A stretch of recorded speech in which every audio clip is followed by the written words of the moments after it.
It's time to talk about June's Journey, a hidden object mystery game with a captivating detective story. When you're playing, you solve a mind-teasing mystery of the roaring 1920s while you dive into June's captivating quest to uncover a scandalous family secret and solve her sister's murder. It's mystery, it's danger, and it's romance, and you never know where the next chapter's gonna take you. If that wasn't fun enough, you get to customize your very own luxurious island estate. Seriously, I cannot stop playing. I am already on the third chapter and I just started recently. Join me back in time in the glamorous 1920s. June needs your help, detective. Download June's Journey for free today on iOS and Android. Do you want to listen ad-free? You can do that now by joining our Patreon or hitting that subscription button on Apple Podcasts. Spotify listeners, we've got you too. All you got to do is in your Spotify app, search The Murder Diaries ad-free. Welcome back to another episode of The Murder Diaries. We're so excited to tell you that today's episode is recorded at Spotify Studios in LA. As always, I'm Paige. And I'm Natalie. Just 5 years old, always had a smile on her face, and the cutest giggle you've ever heard. Curly blonde hair, brown eyes, and a great big smile. She loved to play with purses, makeup, just a total girly girl.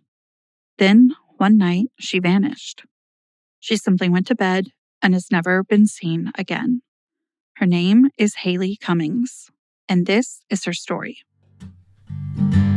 Used to think it's in my head, but I'm walking with the dead. HaLeigh Ann Marie Cummings was born August 17, 2003, in Satsuma, Florida. Satsuma is a small town about 90 miles north of Orlando. Her parents were Ronald and Crystal. They were teenagers when they had her, and they never got married. 18 months after HaLeigh was born, they welcomed another child, Ronald Jr. By all accounts, HaLeigh was a very happy and loving child. Actually, everyone called her Little Mama because of how sweet and caring she was towards her little brother, Ron Jr.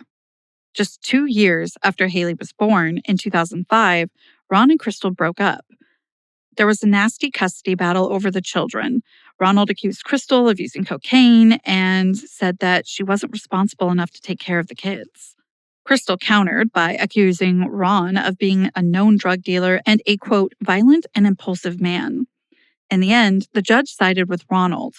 Ronald was granted full custody because his job could possibly lead to benefits like health insurance, which was more promising than Crystal's current unemployed situation at the time. Crystal moved onto her mom's farm in Baker County, Florida, not far from the Florida-Georgia border. She saw the kids every other weekend. Ron and the two kids had settled in on Green Lane in Hermit's Cove along the St. Johns River. The Associated Press described the mobile home as being hidden beneath towering trees at the end of a sparsely populated rural dirt street. Aside from that, there was a big yard for the kids to play in, and a river was close by. Over the next several years, Ron stepped up and raised HaLeigh and her brother as a single father. He and HaLeigh were inseparable. They did everything together. She was definitely a daddy's girl. Ron did have some run-ins in the past with the law, mostly drug-related, but almost everyone said that he was a dedicated and loving father. In the fall of 2008, HaLeigh started kindergarten at Browning Pierce Elementary School. She was said to be a very smart girl. She loved computers, nail polish, and eating mac and cheese. At the start of the school year, now 25-year-old Ron met 17-year-old Misty Crossland. He actually met her at the school's bus stop. No, Misty did not have kids, but her nephew rode the same bus as HaLeigh. Misty's life wasn't necessarily what you would picture for a 17-year-old. She had dropped out of school in 7th grade and reportedly couldn't read or write. She signed up to get her GED, but she never followed through. She did dabble with drugs, although that probably didn't bother Ron.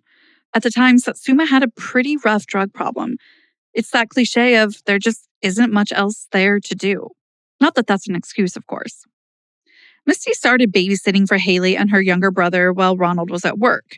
Before long, Misty and Ronald began dating, and Misty moved into the double wide with them.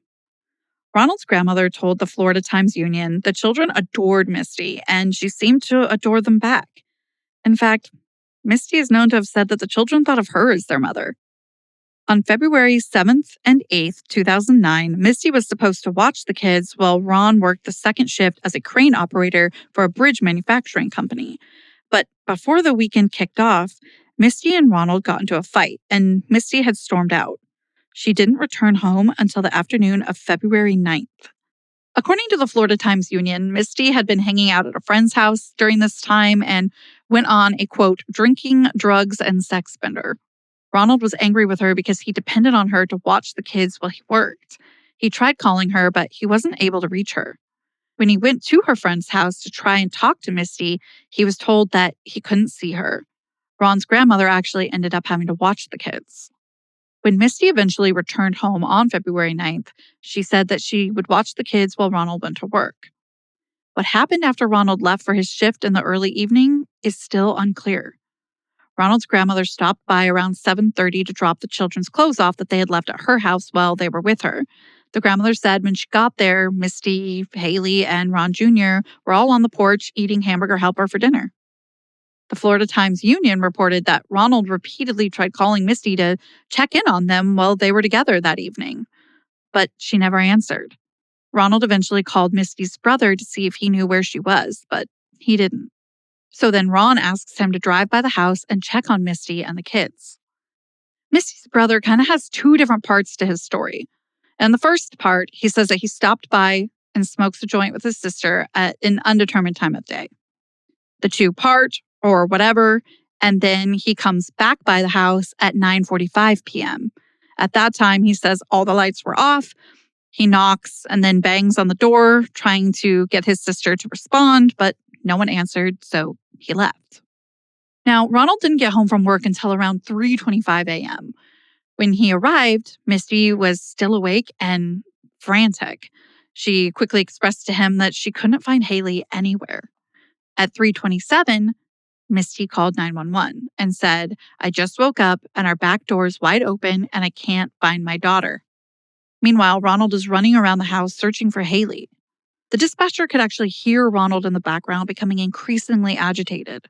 He shouted that the police needed to get there right away. The dispatcher assured that the police were indeed on their way. While Misty was trying to describe HaLeigh and what she was wearing, which was pajamas, Ronald interrupted to say, "I need somebody to get here now. I just got home from work. My 5-year-old daughter is gone. I need somebody to get here now. I'm telling you, if I find whoever has my daughter before you do, I will kill them. I don't care if I spend the rest of my life in prison. You can put that on recording. I don't care." The call then ended. The dispatcher called back, but Ron grew more upset until deputies arrived at 3:40 a.m. When they arrived, Ron was standing in the driveway waiting for them. He informed them that he had a 9mm pistol inside and that if they did find and arrest the person who took HaLeigh, he was going to shoot them through the back window of the police car. Officers searched the house and the neighborhood, but didn't find HaLeigh. The police couldn't find any signs of forced entry. The back storm door, however, was propped open with a cinder block, and the main door was slightly ajar. A piece of clothing lay next to the cinder block. Halfway down the ramp leading off the back door, police found HaLeigh's blankets. It's important to note here that Ron didn't recognize or know where this cinder block came from. It wasn't one that they ever used to keep that back storm door open. Police then ended up discovering that this cinder block had previously been behind the outside water tank. Officers questioned Misty extensively. She said that she put the kids to bed in the main bedroom around 8:15 p.m. after watching a movie, Air Bud. It was one of HaLeigh's favorites. Misty also included that HaLeigh wore a pink Hannah Montana shirt to sleep. After putting the kids to bed, Misty stayed up and watched movies for a few hours and cleaned up. Before heading to bed around 10 p.m., she made sure that all the doors were locked and closed and that all the lights were off before she crept into bed with the kids. She woke up at 3 a.m., which now makes it February 10th, to get a drink of water. That's when she noticed that the screen door was propped open with that cinder block. She then returned to the bedroom and couldn't find HaLeigh. Rightfully so, investigators asked Misty why she waited until Ron got home at 3:25 a.m. before calling 911. She said that she had spent that time searching for HaLeigh under beds. Misty also took that time to shower before police arrived. Police were immediately suspicious of Misty's story, but finding HaLeigh was their top priority. Misty and Ron were taken down to the station and interviewed separately, both later released. Hundreds of volunteers joined in the search for HaLeigh. Bloodhounds and helicopters were brought in to help and search the perimeter. The hounds led investigators to the river, so boats were brought in to comb the water. Unfortunately, the river presented several challenges. It has a very strong tide and a large alligator population. Authorities admitted the chances of finding HaLeigh's body in the water were, quote, very, very slim. A command center with 20 agents working around the clock was set up near the Cummings home. Crime scene investigators were not able to collect enough DNA to identify a suspect. They did, however, find a spot of HaLeigh's blood smeared on the side of a small mattress, but it was unclear if that was from the night she disappeared or not. They also found a small trace of blood in the bathroom, but they weren't able to match that to anybody. There were no detectable smells of bleach or household cleaners to indicate that someone had tried to clean up a crime scene or anything like that. An Amber Alert was issued February 10th at 9:30 a.m., and local authorities brought in the FBI for assistance. Officials told the media it was too soon to know if HaLeigh had been kidnapped or had simply wandered off by herself. Quote, "At this point, all we know is that we have a missing little girl." Ron and Crystal tearfully spoke to the media, Ron begging for her safe return, Crystal standing silently behind him holding a picture of HaLeigh. Ron and Crystal both had solid alibis and were immediately ruled out as suspects. Crystal had been at her mother's farm in Baker County when HaLeigh went missing, and Ron, as we know, was at work, and this was confirmed by his coworkers. Police would not let anyone back in Ron's house. Ron and Crystal slept in separate tents not far from it so that they could be close by if there were any breaks in the case. The community started rallying around them, and neighbors brought them things like support and food. In a strange true crime crossover, George Anthony, grandfather of Caylee Anthony, reached out to offer help, but Ronald declined. The search continued on February 11th. 150 officers from 20 different agencies joined in. Checkpoints were established, and every vehicle leaving the neighborhood was searched. Investigators went door to door, interviewing neighbors, looking for any clue to support the theory that HaLeigh may have just wandered off. No neighbors saw anything that night, though.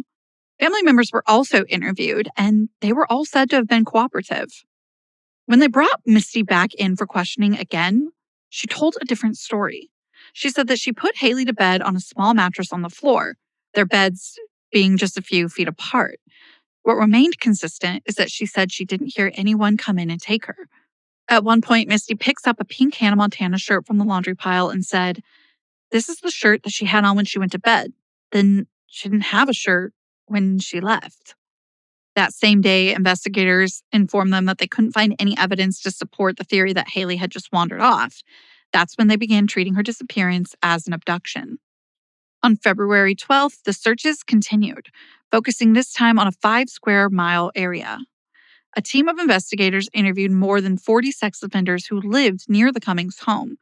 Their homes were all searched, but they were cleared of wrongdoing. That same day, Ronald and Crystal spoke to several media outlets. Ron told NBC's Today Show that he didn't believe HaLeigh wandered off. He said, "I know somebody took her. I know for a fact she didn't wander off. She's afraid of the dark." Crystal agreed that someone took HaLeigh.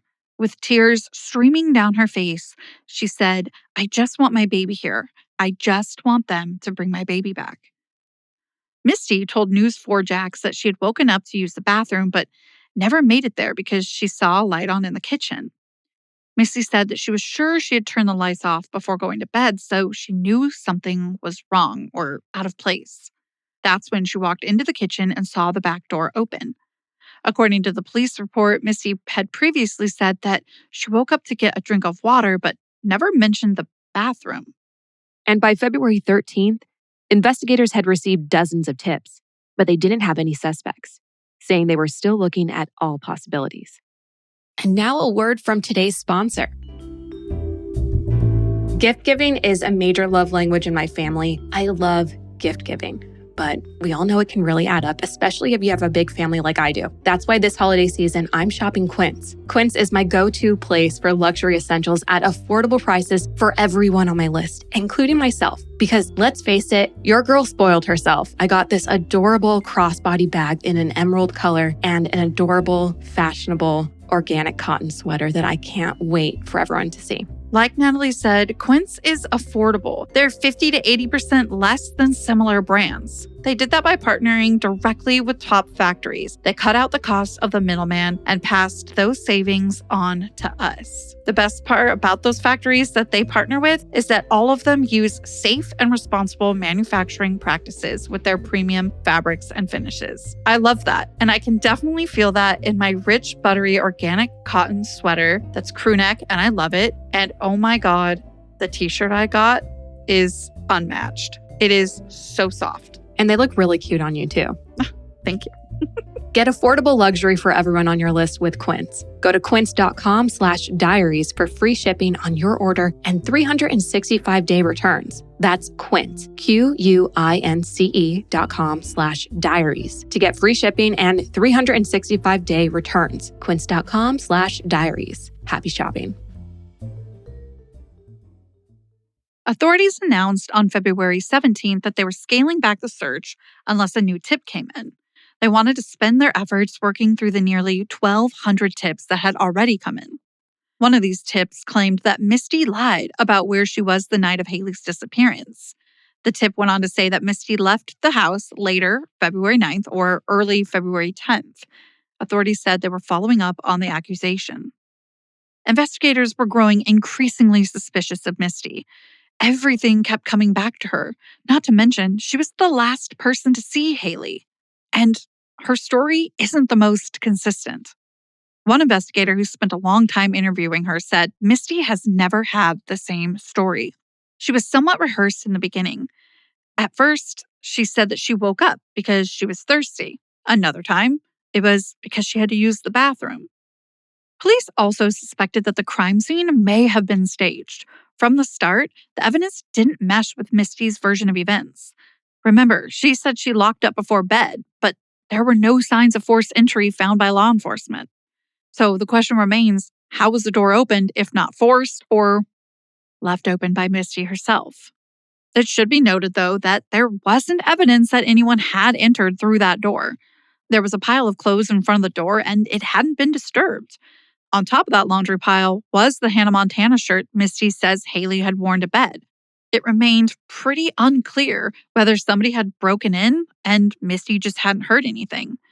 The aluminum door that had been propped open slams pretty loud when it closes, but another question that law enforcement had is, why wouldn't Misty have heard that if someone walked through that door and took HaLeigh? HaLeigh was also known to be a bit of a chatty girl, so if a stranger would have abducted her without making a sound, that would have been really odd.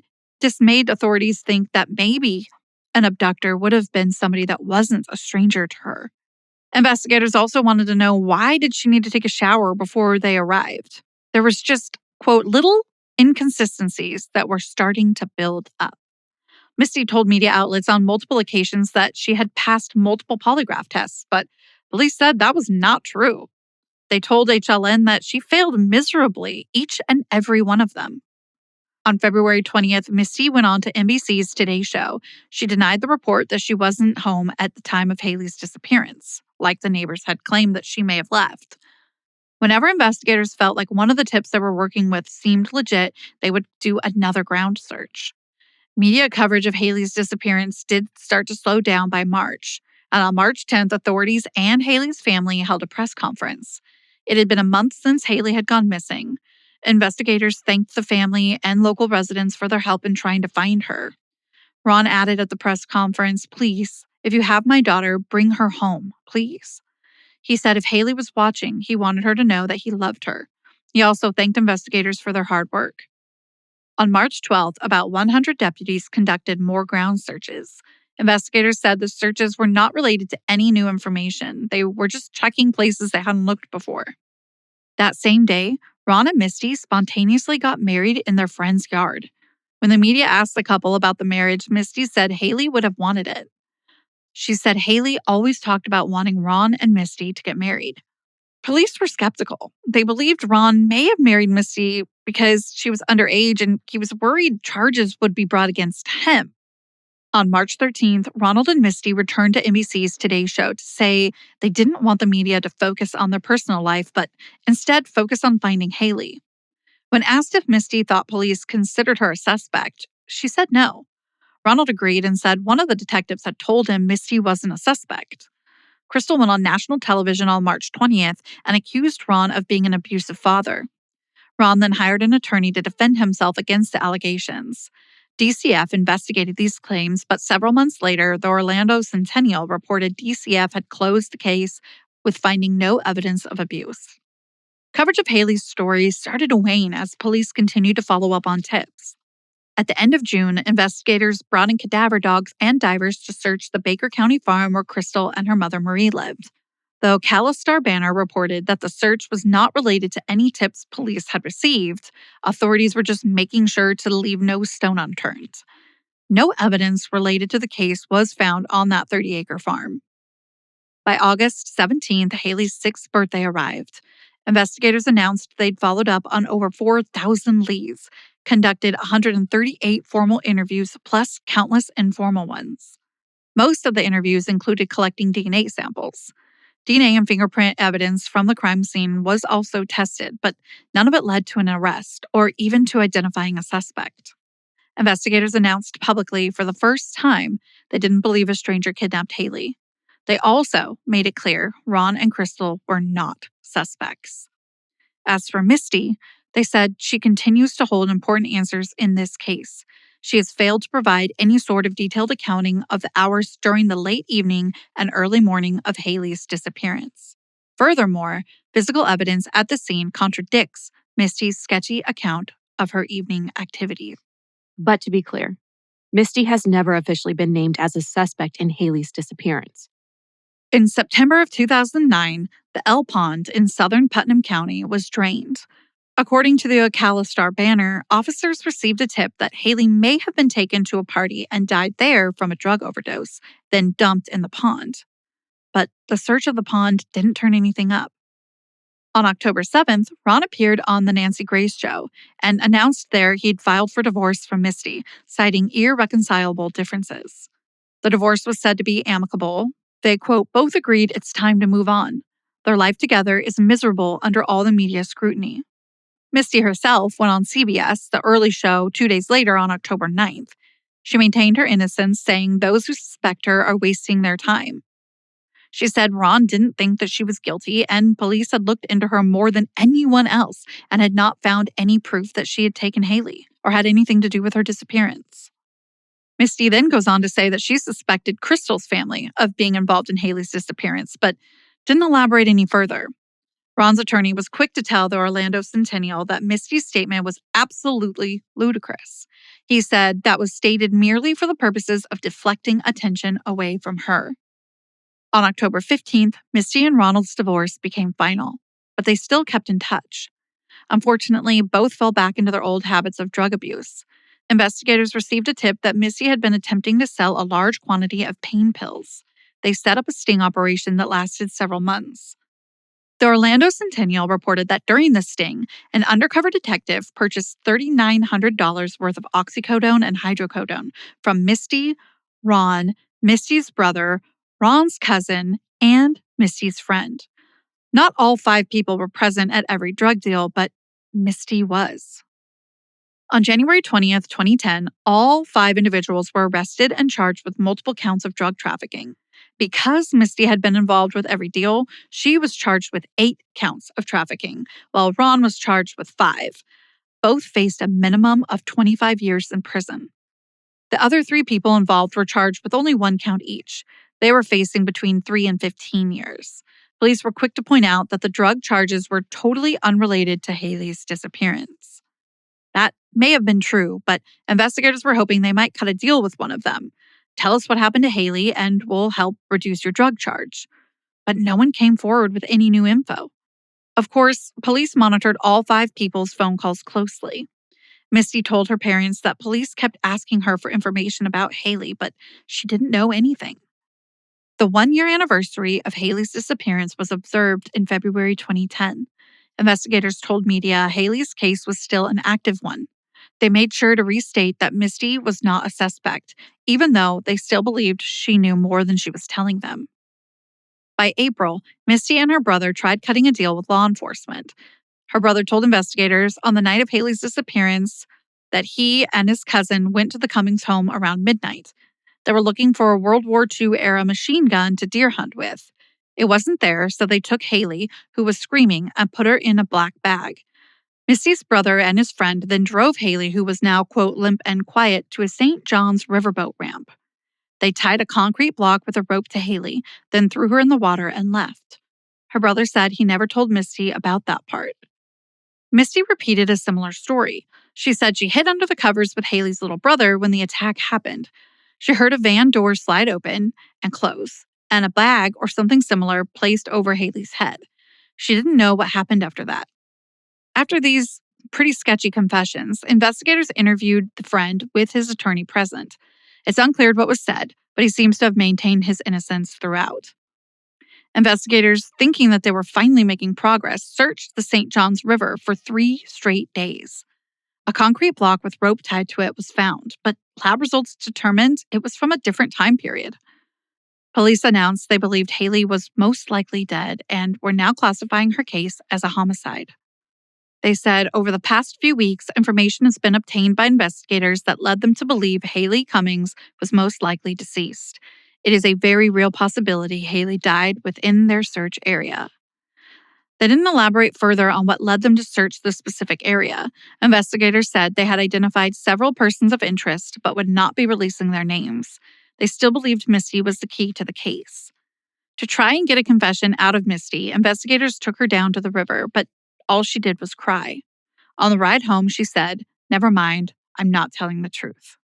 According to News 4 Jax, Misty did not tell investigators anything else. Her brother then admitted that he'd made the whole story up about him and his friend in hopes of cutting a deal for a reduced sentence. Misty and her brother had ruined his friend's life with false accusations and cruelly raised the hopes of HaLeigh's family that they might get closure. In May, Florida Today reported that Ronald had been negotiating a plea deal for a 15-year sentence in exchange for testifying for the state in future cases involving the drug charges or HaLeigh's disappearance. He later accepted this deal and was sentenced to 15 years. Misty and her brother pleaded no contest to their charges. Misty was sentenced to 25 years, while her brother was given 15. Her cousin and her friend were also sentenced to 15 years. In May 2011, after Misty was sentenced, she gave the Orlando Centennial an interview. Maintaining her innocence in HaLeigh's disappearance, she said, "I'm not the key to this at all. Because if I knew something, they would have known it from day one. I just don't understand why they keep saying this about me." Misty once again changed her story. She went back to saying she fell asleep with HaLeigh and her brother, and when she woke up, HaLeigh was gone. Misty then went on to blame Ron's, quote, risky lifestyle as a drug dealer for HaLeigh's abduction.